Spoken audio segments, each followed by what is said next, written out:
জয় শ্রীকৃষ্ণের। রাধে রাধে বন্ধুরা, নটি চাইল্ডহুড চ্যানেলে সবাইকে স্বাগত। বন্ধুরা, তোমরা সবাই কেমন আছো? আশা করছি গোপাল সোনার কৃপায় তোমরা সবাই খুব ভালো আছো।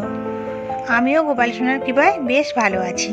বন্ধুরা, আজকের বিষয়বস্তু হলো জন্মাষ্টমীতে কী কী করা উচিত আর কী কী করা উচিত নয়, এবং জন্মাষ্টমীর ব্রত পালনে কী ফল পাওয়া যায়, এবং তার সাথে আছে পুষ্পাঞ্জলি মন্ত্র।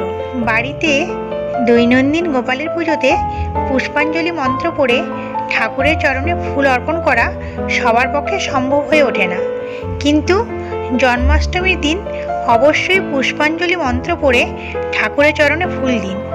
এতে আপনি খুব সুফল পাবেন। ভগবান শ্রীকৃষ্ণের জন্মতিথিকেই বলা হয় জন্মাষ্টমী।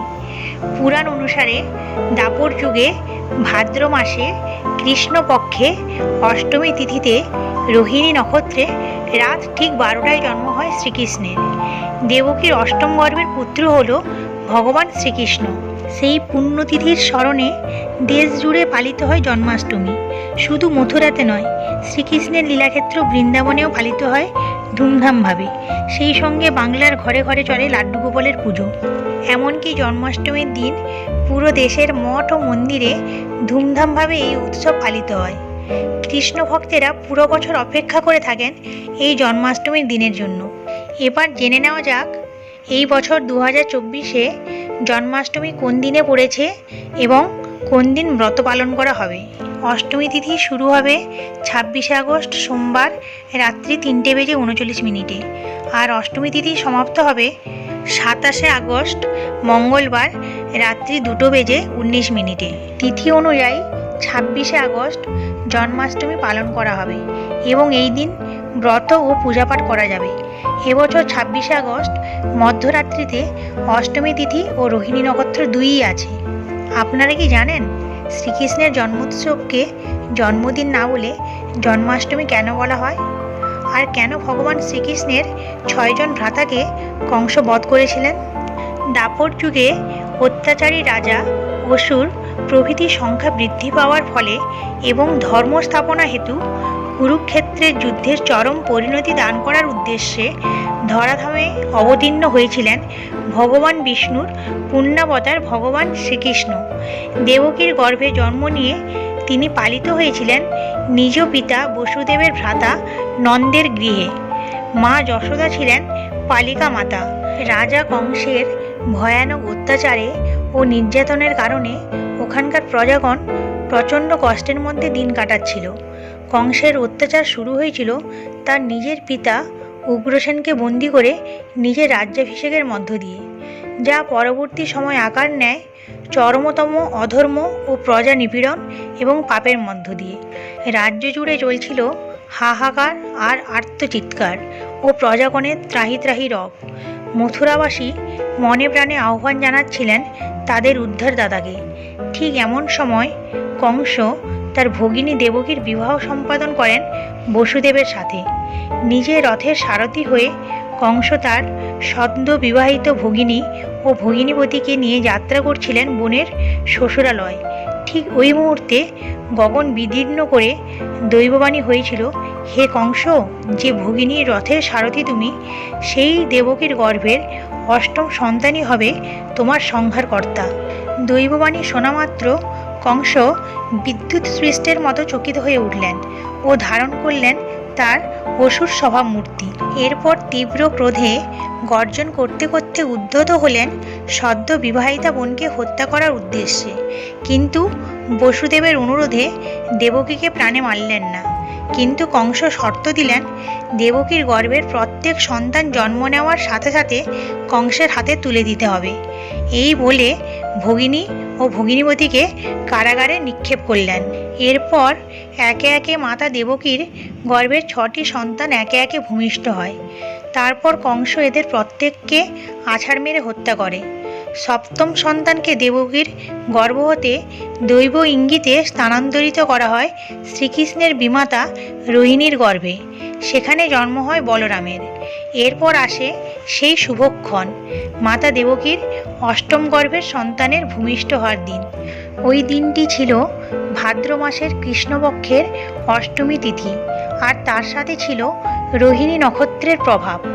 ঝড় জলে রাত্রি ছিল সেদিন। কারাগারে রক্ষীরা ছিল অচেতন দেবী যোগমায়ার প্রভাবে। ঠিক ওই সময় বিশ্বভুবন আলো করে জন্ম নিলেন জগতের ত্রাতা ভগবান শ্রীকৃষ্ণ। ঠিক এমন সময় শোকে কাতর বসুদেব দৈববাণী শুনতে পেলেন, হে বসুদেব, আপনি আপনার পুত্রকে যমুনা পারাপার করে নন্দালয় যশোদার কাছে রেখে আসুন এবং যশোদার সদ্যজাত কন্যাকে মথুরার কারাগারে নিয়ে আসুন। যখন কৃষ্ণ জন্ম নিল দৈবকী উদরে, মথুরায় দেবগণ পুষ্পবৃষ্টি করে। বসুদেব রাখিয়া আইল নন্দেরও মন্দিরে, নন্দের আলোয় কৃষ্ণ দিনে দিনে বাড়ে। আর এদিকে দেবকীর অষ্টম গর্ভের সন্তান জন্ম হওয়ার সংবাদ পেয়ে কংস ক্ষিপ্রগতিতে ছুটে এলেন কারাগারে। প্রথমে কন্যা সন্তান দেখে অবাক হলেন, তারপর কন্যা সন্তানকে মারার উদ্দেশ্যে যেই শূন্যে উত্তোলন করেছেন, তখনই সেই সন্তান হাত থেকে বেরিয়ে নিজ রূপে এসে বললেন, কংস, তোমারে বধিবে যে গোকুলে বাড়িছেছে। এই কন্যা সন্তানই হলেন স্বয়ং দেবী যোগমায়া। জন্মাষ্টমী নির্ধারণ করা হয় তিথি ও নক্ষত্রের বিচারে, তাই এই দিনটিকে শ্রীকৃষ্ণের জন্মদিন না বলে বলা হয় জন্মাষ্টমী। গবেষক মতানুযায়ী 5246 বছর পূর্বে বা 3228 খ্রিস্টপূর্বাব্দে 19শে জুলাই আবির্ভূত হন ভগবান শ্রীকৃষ্ণ। তিনি অসংখ্য অত্যাচারী রাজা ও অনেক অসুর বধ করে এবং কুরুক্ষেত্রের যুদ্ধের পরিণতি দান করে সমগ্র আর্যাবর্তে তিনি শান্তি স্থাপন করেন। 125 বছরের লীলা জীবনে শ্রীমদ্ ভগবদ্ গীতার মতো বিরল জ্ঞান তিনি সমস্ত মনুষ্য জাতিকে দান করেছেন। জন্মাষ্টমীর ব্রত পালনে কী ফল পাওয়া যায়? শাস্ত্রে বলা আছে, কেউ যদি একবার শ্রীকৃষ্ণের জন্মাষ্টমীর উপবাস পালন করেন, তাহলে তাকে আর এই জড়জগতে জন্ম মৃত্যু ব্যাধি কষ্টভোগ করতে হয় না ও পুনর্জন্ম গ্রহণ করতে হয় না। গোপালের পুজো করলে ও জন্মাষ্টমীর ব্রত পালনে বিভিন্ন গুরুতর ও দীর্ঘস্থায়ী রোগ থেকে সুস্বাস্থ্য এবং মুক্তি নিয়ে আসে। এছাড়া এই পুজো অশুভ শক্তি এবং শত্রুদের তাড়াতে অত্যন্ত সহায়ক। এই পূজার ফলস্বরূপ পজিটিভ শক্তির বাতাবরণ তৈরি হয় এবং সকল বাধা বিঘ্ন দূর হয়, ঐশ্বর্য প্রাপ্তি হয় এবং যিনি এই জন্মাষ্টমীর ব্রত পালন করেন, ঈশ্বর তাকে সর্বদা রক্ষা করেন। জীবনে ভালোবাসা ও সুখ পেতে চাইলে গোপাল পুজোর দ্বারা এই সুফল পাওয়া যায়। ধর্মগ্রন্থে বলা আছে, কেতু গ্রহের ক্ষতিকারক প্রভাবগুলিকে দূরে রাখতে সক্ষম একমাত্র গোপাল পুজো। মনের নানান ইচ্ছা পূরণ হয়ে থাকে এই গোপাল পুজোর মাধ্যমে। জীবনের সমস্ত পাপ ক্ষয় হয় গোপাল পুজো করলে। গোপাল পুজো করলে মন শান্ত হয় ও মনে ভালো চিন্তাধারার উদয় হয়। সন্তানদের কল্যাণের জন্য এই পুজো পালন করা হয়।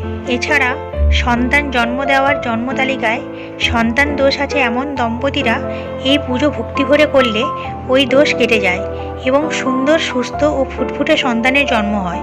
সাথে এই সন্তান প্রাপ্তি মন্ত্র 21 বার করে পাঠ করতে হয়। ওং দেবকীসুত গোবিন্দ বাসুদেব জগৎপথে দেহি মে তনয়ং কৃষ্ণ তামহং শরণং গতে। জন্মাষ্টমীর দিনে হাতে ফুল নিয়ে গোপালকে 3 বার পুষ্পাঞ্জলি অর্পণ করতে হবে। হাতে ফুল নিয়ে 3 বার এই মন্ত্র বলতে হবে। প্রথম পুষ্পাঞ্জলির মন্ত্র হলো, হে কৃষ্ণ জনতাং নাথ ভক্তানাং ভয়ভঞ্জন প্রণন্য ভব মামিষ দেহি সান্য পদাম্বুজে এসো পুষ্পাঞ্জলি গোপালায় নম।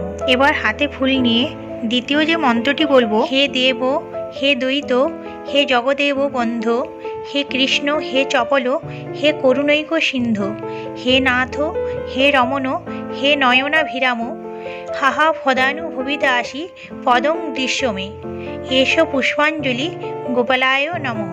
তৃতীয় পুষ্পাঞ্জলি মন্ত্রটি হল, নথাস্যামি গৃহং নাথ ন গৃহান্মি ধনং তব কৃত্বা মাং রক্ষ পাদাব্জে সেবায়াং সেবকং কৃত্যয় এসো পুষ্পাঞ্জলি গোপালায় নমঃ। এবার আসি জন্মাষ্টমীর দিনে কি কি করা উচিত। জন্মাষ্টমীর আগের দিন রাত 12টার আগে শুধু এক পদ দিয়ে রাতের খাবার খেয়ে ভক্তরা জন্মাষ্টমীর উপবাস রাখেন ও সংকল্প করেন। জন্মাষ্টমীর দিন সকাল থেকে মধ্যরাত্রি পর্যন্ত উপবাস ও জাগরণ। উপবাস থেকে হরিনাম জপ, কৃষ্ণলীলা শ্রবণ, জন্মাষ্টমী ব্রতকথা পাঠ করতে হয়, অভিষেক দর্শন করতে হবে। ভগবান শ্রীকৃষ্ণের প্রিয় ফুল পদ্ম ফুল চন্দন সহযোগে গোপালের চরণে দিতে হবে। ওম নমো ভগবতে বাসুদেবায় নমঃ এই মন্ত্রটি বলে। যাদের উপবাস পালনের সমস্যা রয়েছে এবং যারা অসুস্থ তারা অবশ্যই দুপুর 12টার পরে শ্রীকৃষ্ণের কাছে মার্জনা প্রার্থনা করে সামান্য দুধ বা ফল খেতে পারবেন। তবে বৈষ্ণব মতে জন্মাষ্টমী ব্রত সম্পূর্ণ নির্জল উপবাস করা হয়ে থাকে। পরের দিন সকালে স্নান করা শেষে এবং পারণের জন্য নির্ধারিত সময়ের মধ্যে কৃষ্ণপ্রসাদ দিয়ে পারণ করার পর সমাপ্ত হবে আপনার উপবাস পর্ব। এই দিন গোপালকে 56 পদে ভোগ দেওয়ার নিয়ম আছে। কৃষ্ণের প্রিয় মাখন, মিছরি, ফল, নানা রকমের মিষ্টান্ন, নিমকি ইত্যাদি হলো এই 56 প্রকার পদের অন্যতম। এছাড়াও পাকা তাল শ্রীকৃষ্ণের অধিক প্রিয় ফল, তাই তালের বড়া, তালের ক্ষীর, তালের লুচির মতো নানাবিধ সুস্বাদু খাবারে সাজিয়ে দেওয়া হয় থালা। এছাড়াও নানান রকমের শাক, দই, দুধ, কাজু, মোরব্বা ইত্যাদিও দেওয়া হয়ে থাকে। ধর্মীয় শাস্ত্র অনুযায়ী কৃষ্ণ জন্মাষ্টমীর দিনে কিছু কাজ ভুলেও করা উচিত নয়, তা না হলে পুজোর পূর্ণ ফল ভোগ করা যায় না। জন্মাষ্টমীতে কোন কোন কাজ করবেন না জেনে নেওয়া যাক। 1 নম্বর, তুলসী পাতা তুলবেন না। কৃষ্ণকে বিষ্ণুর অবতার বলা হয়। তুলসী বিষ্ণুর অত্যন্ত প্রিয়, তাই কৃষ্ণ জন্মাষ্টমীর দিনে ভুলেও তুলসী পাতা তুলবেন না। পুজোয় ভগবান কৃষ্ণকে অর্পণ করার জন্য একদিন আগেই তুলসী তুলে রাখুন। উল্লেখ্য, তুলসী পাতাকে বাসি মনে করা হয় না, তাই আগে থেকে তুলে রাখা তুলসী পাতা দোষমুক্ত। 2 নম্বর, ভাত খাবেন না। একাদশীর দিনে যেমন ভাত খাওয়া বর্জিত, তেমনি জন্মাষ্টমীর দিনে ভাত খাবেন না। এমনকি যারা জন্মাষ্টমীর উপবাস করছেন না তারাও এদিন ভাত খাওয়া এড়িয়ে যান। জন্মাষ্টমীর দিনে সাত্ত্বিক খাবার গ্রহণ করুন। কৃষ্ণ জন্মাষ্টমীর দিনে সাত্ত্বিক খাবার খাওয়া উচিত। এদিন রান্নায় রসুন, পেঁয়াজ ব্যবহার করবেন না, কারণ রসুন, পেঁয়াজ তামসিক খাবারের শ্রেণীভুক্ত। আবার জন্মাষ্টমীতে মাংস, মাদক জাতীয় দ্রব্যের সেবন করতে নেই। 4, কোনো গরুকে কষ্ট দেবেন না। কৃষ্ণের গরু অত্যন্ত প্রিয়, তাই কৃষ্ণের জন্মোৎসবে ভুলেও কোনো গরুকে কষ্ট দেবেন না, তা না হলে ভগবান শ্রীকৃষ্ণ ক্রোধান্বিত হন। ওই দিন গরুর সেবা করলে কৃষ্ণ ঠাকুর খুব প্রসন্ন হন। জন্মাষ্টমীর দিনে কারোর অপমান করবেন না, ধনী হোক বা দরিদ্র। ভগবান কৃষ্ণের চোখে সকলেই সমান, তাই কৃষ্ণ জন্মাষ্টমীতে ভুলেও কারোর অপমান করবেন না। দরিদ্র ব্যক্তিকে অপমান করলে গোপাল রুষ্ট হন। এছাড়াও আরও কিছু কাজ আছে যা জন্মাষ্টমীতে করা উচিত নয়। মনে কোনো খারাপ চিন্তাভাবনা আসতে দেবেন না। কাউকে কটু কথা বলবেন না। জন্মাষ্টমীর পুজোয় কালো রঙের পোশাক পরবেন না। শাস্ত্রমতে কালো রঙের পোশাক পরে পুজো করা নিষিদ্ধ। জন্মাষ্টমীর পুজোয় লাল বা হলুদ রঙের কাপড় পরা শুভ। জন্মাষ্টমীর দিনে নাড়ুগোপালকে একা রাখবেন না। পুজোর স্থানে সবসময় কোনো একজন সদস্যের থাকা উচিত, তা না হলে পুজোর পূর্ণ ফল লাভ থেকে বঞ্চিত থেকে যাবেন। বন্ধুরা, সবশেষে একটাই কথা বলবো, আপনার পক্ষে যতটা সম্ভব ততটা চেষ্টা করুন, কিন্তু হ্যাঁ, অন্তর থেকে ভগবানকে ডাকুন। ভক্তি দিয়ে যদি ভগবানকে ডাকা যায় তাহলে ভগবান নিশ্চয়ই ডাকে সাড়া দেবেন। আজকের মতো এখানেই শেষ করছি বন্ধুরা, আবার পরে দেখা হবে। আমার গোপালের কাছে প্রার্থনা জানাই আপনারা ভালো থাকুন ও সুস্থ থাকুন ও সর্বদা হরিনাম করতে থাকুন। যদি আমার এই ভিডিওটি আপনাদের ভালো লেগে থাকে তাহলে একটি লাইক দিয়ে আমার চ্যানেলটি সাবস্ক্রাইব করে দেবেন। রাধে রাধে, জয় শ্রীকৃষ্ণ।